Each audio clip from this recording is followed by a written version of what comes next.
top. Regarding Gachagua? I've known him. I've been his lawyer, by the way. Oh. I've acted for everybody. I've even acted for Ruto. What? I mean, when people get into problems, yeah, big problems, they come to you. When they are making money, they don't really come. But when they're being squeezed, they come to me. I've represented him.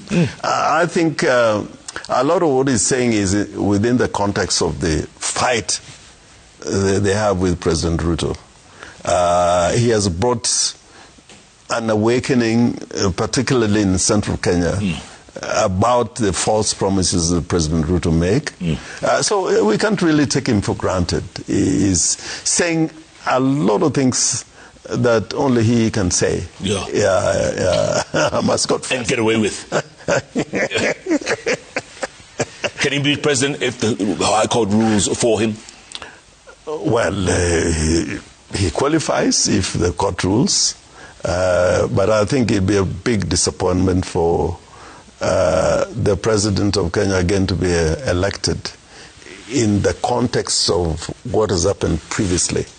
That is all about that one particular office, not what that office would do. I remember there was one time I was having a conversation with, can you imagine? And you have had a conversation with Mandela. Yes. I had a conversation with Mandela and Sisulu. A friend of mine was married to Sisulu's daughter. And in that conversation, Sisulu talked about how he recruited Mandela to be, in the party and become a leader in the party. And he was saying quite strongly that whereas they, respected Mandela and wanted him to be president, and at that time he was president, but it was on their terms at the leadership of the ANC, and in terms of what the people of South Africa wanted.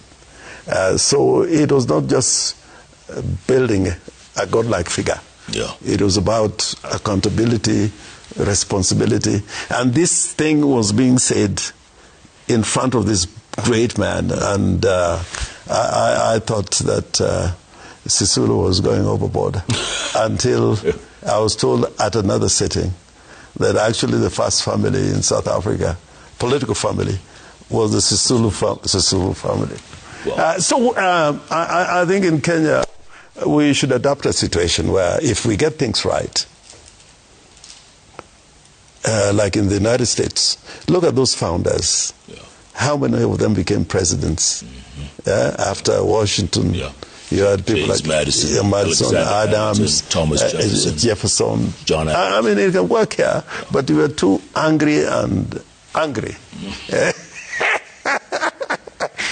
Imagine by now we would have had Jaramogi presidency, followed by Muliro, Matiba, maybe Kijana. And Kijana, we just messed it up. We need to have a proper program and blueprint, what this is all about. But most of the time is like that bishop, wonderful bishop in Kisumu was saying, there's too much sloganeering, as opposed to, sitting down and addressing and talking about the issues that confront us. Tell me something, when Jaramogi died, you supported Kijana Wamalwa over Raila Odinga. There was a fallout between you and Raila. It wasn't really a fallout. I think that is a misnomer. What happened was that Wamalwa was Jaramogi's deputy. And everybody in the party actually said, he should be the chairman now, the leader of the party. Then the question was who becomes the deputy. We had a contest with Raila, a democratic contest, which I won. And, I don't regret it. And between us, it was never really an issue. But what then happened subsequently is that Raila moved out of Fort Kenya, and I also subsequently moved out of Fort Kenya. Yeah, but in 2007 again, We worked together. Came back together. Yeah. But before that, okay, you say there was no fallout, but you were at loggerheads. You didn't get along very well with Raila. No, we got along. We got along. You know, look at the literature Raila has written, and find out what he talks about me as a person in our political life. In some of the speeches that he made before he died, he said, politically, I was considered as one of Jaramogi's sons. I was a brother to Raila, just like he was a brother to me. Yeah, but there are times when we saw issues a little bit differently, including, the BBI. Yeah. There were some issues in BBI that we didn't quite agree, but we discussed them. Raila had his way, but I still supported him, but I warned him about the dangers. When we went to court, we lost because of the issues that we had raised, that, BBI had some provisions which went against the Constitution. So you weren't afraid to stand up to him? Never, never, never. I mean, I was not afraid to stand up to Jaramogi. His father was a much senior politician. Yeah. Like, I remember one time when Jaramogi was in Kisumu, Moi was also in Kisumu. They had wanted me to join them in Kisumu. I refused to go. And when he came back in the same flight with Moi, we had a big quarrel because I told him, you are the alternative government. How could you travel with Moi in the same plane? Because in case there was an accident, both sides of government would be crushed. And then eventually he agreed that I was correct. Government would be crushed. And then eventually he agreed that I was correct. You also differed with Raila over the Kilifi draft constitution. The Kilifi draft? Yes. Yes. You differed with him then? Yes, I differed with him. Did you differ with him on the broad-based government? The broad-based government, we didn't differ, because when it arose, he came from Dubai, he called me, we had a meeting before he invited me to attend a meeting of the Central Committee of the party, and he said he had a difficult situation he had found himself in.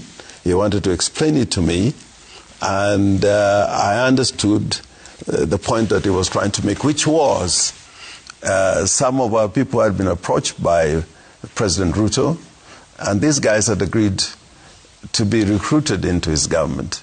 Raila had actually even urged Ruto not to announce those appointments until he got here, which was not to happen.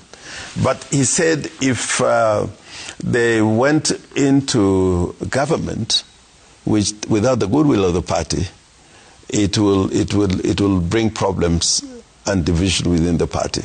So he said, okay, the best way, the best solution is to say we had donated experts to government, and government should use them where they needed them, and for as long as they were needed. Yeah. Now, to show that it was not a serious. 2013, I think that one we also won. Oh. Yeah, I think we won that one. Come on. Yes. Come on. We won that one. We won. The truth be told, that the electoral commissions that we have had in these years have never really presided over the elections in a free and fair manner. And, of course, we had a petition in 2013.